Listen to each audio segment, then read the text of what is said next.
Bonjour à tous, ravi de vous retrouver. On va passer une petite quinzaine de minutes pour commencer la semaine avec nos invités. Aujourd'hui, il y a de quoi faire, il y a de quoi voir. Alors, j'ai un livre dans les mains. Zoya, son illustratrice, va nous en parler. Bonjour, comment ça va? Ça va, très bien. Moonly donc, est avec nous, elle vient de Blois et elle va nous parler de ce livre qu'elle a dessiné. Juste à côté d'elle, il y a Chloé. Bonjour. Bonjour Chloé, merci d'être avec nous et avec ta box de Saint-Valentin. Saint-Valentin aujourd'hui, elle est magnifique, elle est pleine de secrets. Tu vas nous raconter ton activité, ça fait pratiquement un an que tu t'es lancé et comment ça fonctionne pour toi. Et puis il y a également Manon Charbonneau, qu'on connaît bien ici, qu'on voit régulièrement, bien entourée, elle aussi avec deux chiens, deux frères, un frère, une sœur, une fratrie. C'est ça. Comment ça va Manon? Ça va, ça va. Ça Donc se passe bien. qui sont ces deux chiens? Tu vas nous le dire dans un instant, Ouais. parce qu'évidemment c'est Adopte un pet.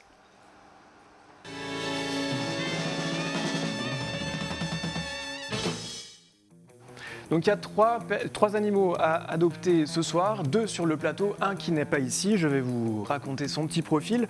Derrière ces airs de gros dur, il suffit de briser la glace pour découvrir un être merveilleux, fidèle, protecteur, proche, tendre et très obéissant. Ça fait beaucoup pour un seul chien, hein. Ça c'est Elroy, un Rottweiler de 11 ans. Il cumule des années de boxe suite au décès de sa propriétaire. Il serait donc temps pour lui de trouver une nouvelle famille. Alors quels sont ses besoins? Il a besoin d'un environnement calme, sans enfants, sans animaux. Il serait le compagnon parfait d'une personne à la recherche d'une relation fusionnelle. C'est ce que vous nous dites, hein, Manon? Un chien parfait dont tout le monde rêve une fois qu'il vous ouvre son cœur. Amateur de balles en tout genre, dépêchez-vous, manifestez-vous pour Elroy. Et puis donc c'est Elroy, Rottweiler de 11 ans, qui est donc à Luynes. Et sur le plateau, il y a donc cette fratrie. Ils sont arrivés depuis quand alors? Ça fait environ un mois qu'on les a au refuge. Donc c'est Gecko qui est sur mes genoux et Java, donc sa sœur. Ils ont 6 ans environ, ils vont bientôt sur leurs 7 ans. Ils ont été amenés à la SPA par rapport à leur propriétaire qui n'avait plus les moyens de s'en occuper. Elle a décidé de nous les apporter. Maintenant, au jour d'aujourd'hui, ils recherchent une famille ensemble. On ne les séparera pas. Ils ont grandi ensemble, donc ils vont rester ensemble. L'adoption, c'est pour les deux. C'est ça. Donc, nous, il y a beaucoup de gens qui nous demandent pour un seul chien, mais malheureusement, nous, on ne les laissera pas partir tout seuls. Ils ont l'air en bonne santé, ils ont l'air épanouis, en tout cas en ce moment. Est-ce qu'il y a des choses particulières à votre connaissance, parce que c'est souvent le cas, vous ne savez pas trop leur profil, vous ne savez pas trop leur vie d'avant. Est-ce qu'il y a des choses que vous savez sur eux?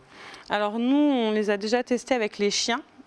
Ça va, ça se passe plutôt bien. Après, Java, elle protège un petit peu Gecko.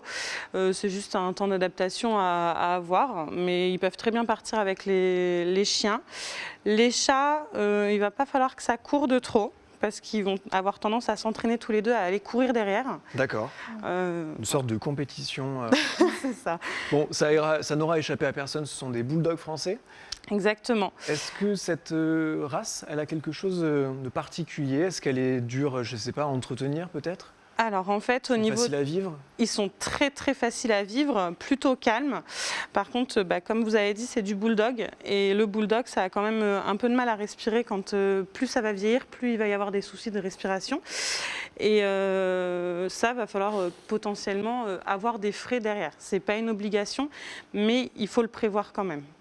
Pour l'adoption surtout de 2 bulldogs, il faut suivre. Justement, avoir 2 chiens, ça... C'est des frais aussi au quotidien, au-delà du vétérinaire et d'une hypothétique maladie. C'est quand même cher à entretenir, non? C'est un budget. Après, aussi, tout dépend de ce qu'on va mettre pour les chiens. Soit on part sur de la petite croquette bas de gamme, on va dire, et là, on ne va pas avoir un énorme budget.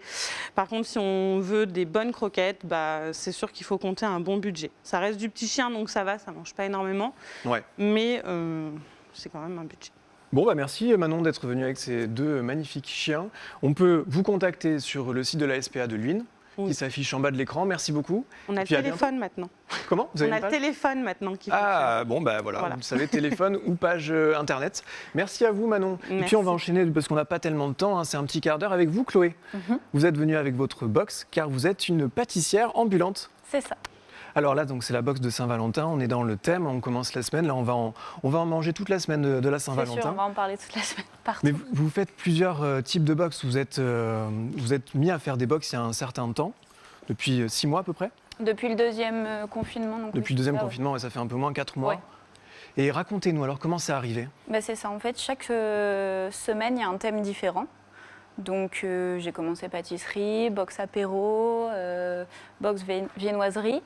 Et voilà, les gens me contactent, commandent et en fait je les livre directement devant chez eux. À domicile. Ouais, voilà, c'est ça. Et d'accord, est-ce qu'il y a une zone de livraison ou pas? Alors moi je suis sur Amboise, donc c'est je dirais la communauté de communes d'Amboise. Je vais jusqu'à Montlouis, Saint-Martin-le-Beau. Donc je dirais une 15-20 km Grand secteur max. d'Amboise. Ouais. Voilà. Et d'accord, et concrètement, moi je vous commande, j'en ai pour combien de temps avant de recevoir la box? En fait, c'est dans la semaine. Je laisse toute la semaine aux gens et souvent je livre soit le samedi, soit le dimanche. Ça dépend de la box et du thème. Ouais. Je dis une bêtise, vous pouvez commander le mercredi et puis du coup le samedi matin, je sonne à votre porte avec la box. Quoi. Parfait, 2-3 jours d'attente. Quoi. Ouais, voilà, c'est ça. Bon, qu'est-ce qu'on a alors? Qu'est-ce que c'est ça? Bon, là, je vais pas casser le cœur pour laisser la surprise. Parce que ça se casse et en dessous, il y a des surprises. Voilà, Justement, il y a des c'est ça. surprises. En fait, on prend le petit marteau, on vient casser le cœur et à l'intérieur, il y aura plusieurs gourmandises. Une déclaration, pourquoi pas? Voilà, les gens peuvent me contacter, je peux vous regarder. Ouais. Dans la semaine, je sais pas moi, une demande en mariage, une grossesse qui arrive, ils peuvent me contacter, je le glisse sous le cœur et du coup, dimanche de la Saint-Valentin, au moment de casser le cœur, on découvrira la surprise. On ne va pas tout dévoiler, mais vous avez, on voit quelques macarons.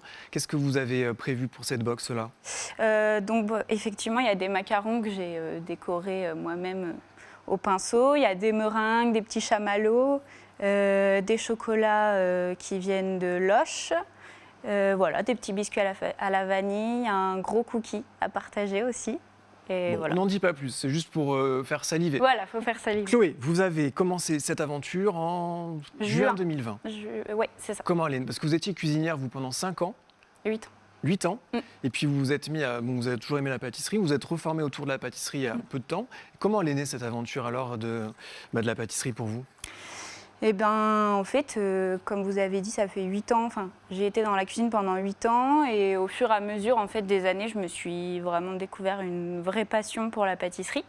Donc, tout naturellement, je me suis réorientée là-dedans. J'ai passé mon diplôme et puis après, je me suis lancée. Donc, l'idée, au début, c'était le salon de thé. Je pense que j'ai dû sentir le vent venir et du coup, je me suis dit pourquoi pas en camion pour faire différent. Voilà, parce que le salon de thé, vous travaillez beaucoup pour des professionnels, notamment ça. avec. Il y a plein de choses qu'on n'a pas dit. Vous faites qu'avec des produits bio, des produits locaux maximum. Alors surtout locaux, oui. Surtout plus locaux. Que bio, ouais. Et vous travaillez avec une épicerie zéro déchet. Oui. Là-bas, à Amboise. Oui. Ça s'appelle Aubrac. L'épicerie Au Petit Vrac, c'est ça. Au Petit Vrac. Dans le 41 aussi. Je ne les oublie pas. Mon local est bio à Montpré-Chambord. Et voilà, et un futur salon de thé qu'ouvrira aussi ses portes à Amboise dès qu'on pourra. Donc les box, en fait, c'était un pied à aller parce qu'avec le confinement, vous aviez moins de travail de professionnels, évidemment. Oui, en fait, il a fallu combler. Je fais également des gâteaux sur commande aussi à côté. Donc anniversaire, tout ce genre de anniversaire, baptême, bientôt les mariages, j'espère. On peut tout vous demander.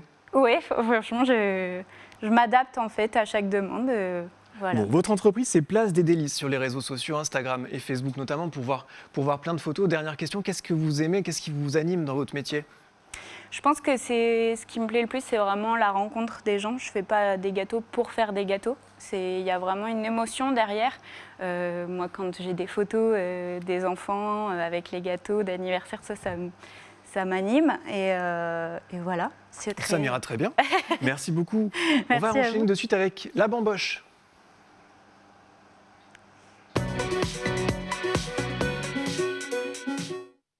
Sans transition aucune, cette bamboche. Donc, Moonly, vous avez dessiné Zoya, qui vient de sortir il y a quelques temps. Ouais. C'est une BD à partir de 8 ans. L'histoire, je vous la dis rapidement, des enfants veulent s'échapper de leur orphelinat et des griffes du grand méchant Hilborn qui les force à voler. En un mot, c'est ça.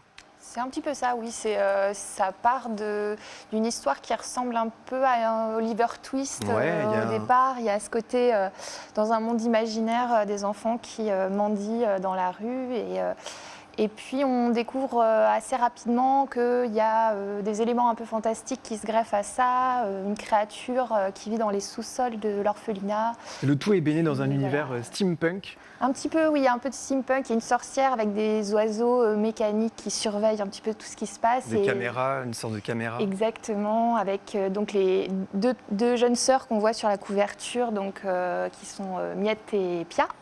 Et puis le petit Gabin qui va les aider à s'enfuir, voilà.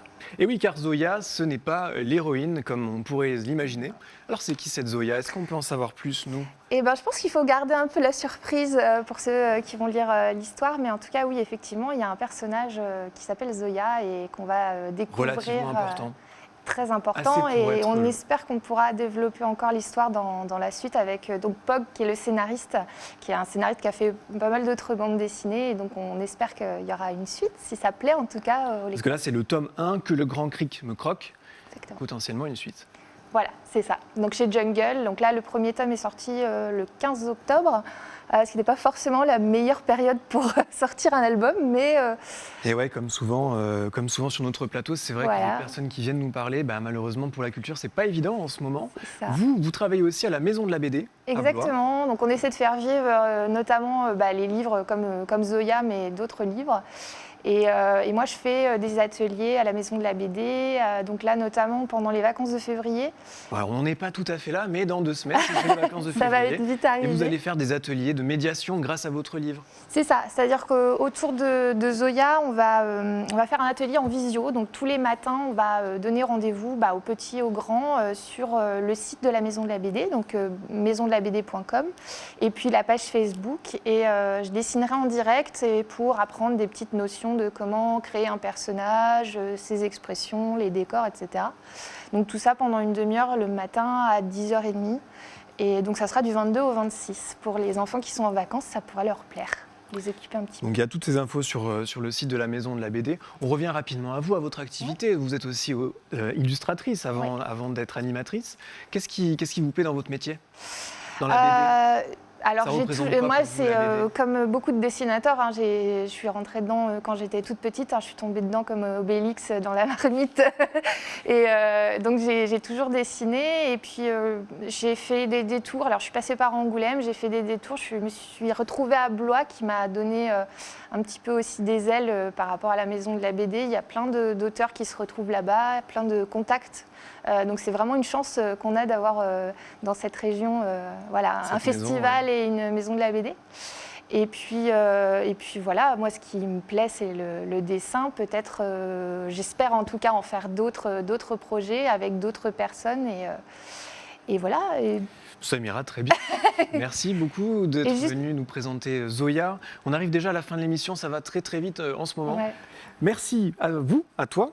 Donc les infos, c'est l'éditeur, c'est Jungle, ça coûte 11,95 € et c'est aussi sur tous les sites Fnac, Cultura. C'est ça, et avec BD Lire, la librairie de Tours, je tiens à le préciser. Avec BD Lire également. Merci beaucoup à toi, à vous toutes.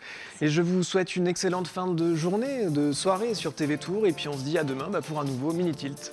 À bientôt.